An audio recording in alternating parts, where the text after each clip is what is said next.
여러분, 지금 우리는 한 시대가 저물고 새로운 혼돈이 시작되는 그 변곡점 위에 서 있습니다. 최근 자산 시장을 보십시오. 비트코인이 역사적 고점이었던 12만 6천 달러를 돌파하며 기세를 올리더니 돌연 30% 넘게 폭락하며 8만 달러 선을 위협하고 있습니다.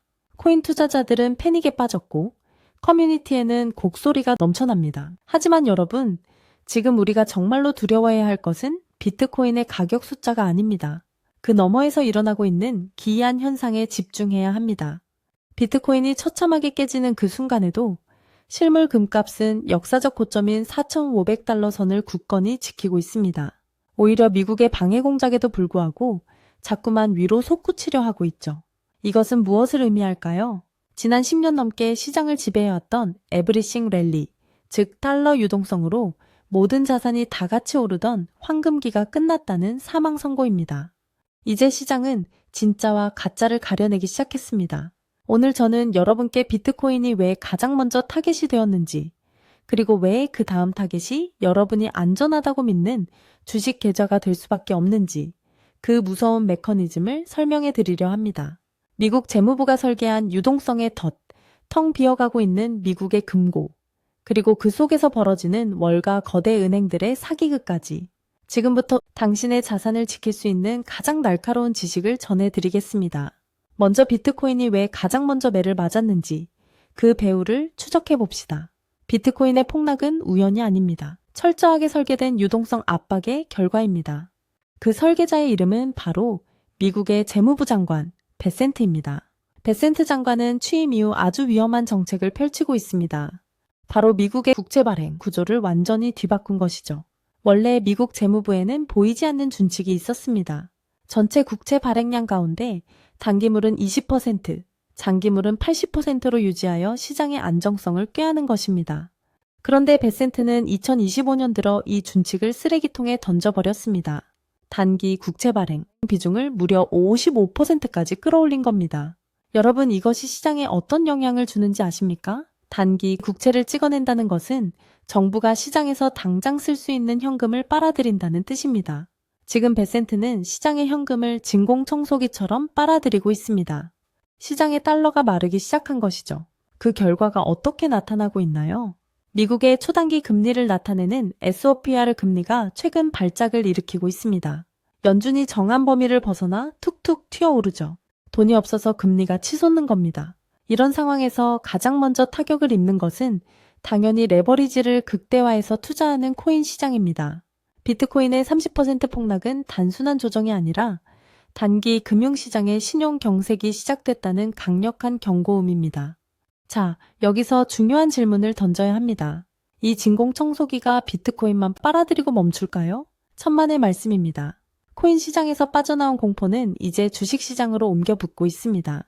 파월 연준 의장이 다급하게 매달 400억 달러의 단기채를 사주며 불을 끄려 하지만 베센트가 빨아들이는 1조 달러 규모의 구멍을 메우기엔 턱없이 부족합니다. 유동성이라는 마약에 취해 올라왔던 빅테크 주식들.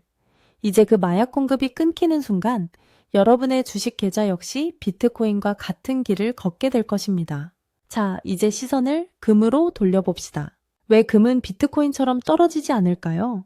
아니, 정확히 말하면 미국은 왜 금값을 떨어뜨리려고 이토록 발악하고 있는 걸까요? 2025년 12월 말 금 시장에서는 기괴한 일이 벌어졌습니다. 단 일주일 만에 금값이 7%가 폭등하며 4,530달러를 돌파했죠. 그러자 미국의 시카고 상품거래소 CME가 긴급 개입을 합니다. 금 선물 거래 증거금을 일주일 사이에 2번이나 전격 인상한 겁니다. 여러분, 증거금을 올린다는 것은 현금 더 가져와 아니면 강제로 팔아버릴 거야 라는 협박입니다. 자금력이 부족한 개인 투자자들과 상승에 베팅했던 헤지펀드들은 피눈물을 흘리며 금을 던져야 했습니다. 이것은 명백한 가격 조작입니다. 왜 미국 정부와 CME는 이런 무리수를 두었을까요? 그 이면에는 미국의 거대 은행들, 즉 불리온 뱅크들의 파산 위기가 숨겨져 있습니다. JP모건, 골드만삭스, HSBC 같은 은행들은 그동안 실물금도 없으면서 장부상으로만 금을 파는 종이금 장사를 해왔습니다. 금값이 오르면 이들은 천문학적인 손실을 보게 되고 심지어 일부 은행은 파산할 수도 있다는 소문이 돌았습니다.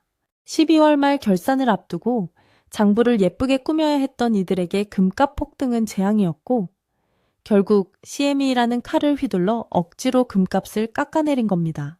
하지만 이번엔 상황이 다릅니다. 서방이 주도하던 종이금 사기극에 아시아 국가들이 반격을 시작했기 때문입니다. 중국, 인도, 싱가포르의 국부펀드와 중앙은행들이 이제 너희 장부상의 숫자는 안 믿어. 실물금을 직접 내놔 라며 실제 금인도를 요구하기 시작했습니다. 뉴욕 상품거래소 커맥스에서 실물금 인도 통지가 역사적 고점을 기록했습니다. 전 세계 재련소들이 금을 마련하느라 난리가 났고 상하이 금 거래소는 뉴욕보다 100달러나 비싼 가격을 제시하며 전 세계의 실물금을 블랙홀처럼 빨아들이고 있습니다. 미국 금고는 텅 비어가고 있고 실물금이 없는 가짜금 장수들은 이제 막다른 골목에 몰렸습니다. 미국이 1월 3일 베네수엘라를 침공하기 직전 재무부와 CME가 급하게 금값을 찍어 눌러야 했던 진짜 배경이 바로 이것입니다. 전쟁이 터지면 금값이 5,000달러를 넘길 게 뻔했고 그랬다면 미국의 거대 은행들은 그날로 무너졌을 테니까요. 상황이 이렇다 보니 영리한 거대 자본들은 이미 이동을 시작했습니다. 그들이 도착한 곳은 어디일까요? 단순히 금일까요? 아닙니다. 바로 금광주입니다. 2025년 한 해 동안 금값이 무려 70% 오를 때 미국의 금광 기업들의 ETF인 GDX는 무려 160%가 폭등했습니다. 엔비디아가 38% 오를 때 금광주는 4배 이상 오른 것이죠. 어떤 종목은 360%가 넘는 수익률을 기록하기도 했습니다. 그런데 충격적인 사실은 이렇게 올랐음에도 금광주는 여전히 역사적 저평가 구간에 있다는 겁니다. 과거 금값과 금광주 지수의 비율은 통상 25대 1이었습니다. 지금 금값이 4,500달러라면 GDX 지수는 180달러가 되어야 정상이죠. 그런데 현재 GDX는 겨우 90달러대에 머물러 있습니다. 정상 가격의 절반 수준인 50대 1의 비율로 거래되고 있는 겁니다. 왜 이런 말도 안 되는 디스카운트가 발생했을까요? 그것은 시장이 금광회사 경영진들을 믿지 못하기 때문입니다. 2011년 금값이 폭등했을 때 금광 회사들은 벌어들인 돈으로 무모한 인수를 일삼고 돈을 낭비했습니다. 그 트라우마 때문에 투자자들이 너희 또 돈 날릴 거지? 라며 의심의 눈초리를 보내고 있는 것이죠. 하지만 여러분, 지금은 그때와 근본적으로 다릅니다. 현재 뉴몬트나 베리골드 같은 메이저 금광 회사의 대주주는 누구입니까? 바로 블랙록과 뱅가드입니다. 지분의 80% 이상을 거대 기관들이 장악하고 있습니다. 이들은 경영진이 딴짓을 하지 못하도록 목줄을 쥐고 있습니다. 돈 생기면 광산 사지 말고 주주들한테 배당해 라고 압박하고 있죠. 금값이 4,000달러 위에서 6개월만 버텨준다면 금광 회사들의 순이익은 상상을 초월하는 수준으로 폭증할 것입니다. 생산 비용은 일정한데 판매 가격만 오르기 때문에 마진율이 2배, 3배로 뛰는 영업 레버리지 효과가 극대화되기 때문입니다. 주식시장 전체가 유동성 부족으로 하락할 때 유일하게 실적 폭발로 주가 정상화가 일어날 곳이 바로 이곳입니다.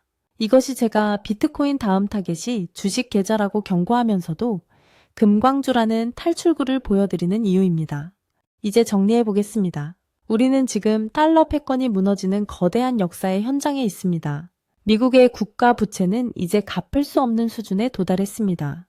결국 미국은 돈을 더 찍어서 빚을 돌려막을 수밖에 없고 이는 달러 가치의 처참한 하락으로 이어질 것입니다. 트럼프 대통령은 2028년 대선과 중간선거를 위해 연준을 압박해 더 많은 돈을 풀라고 요구하겠죠.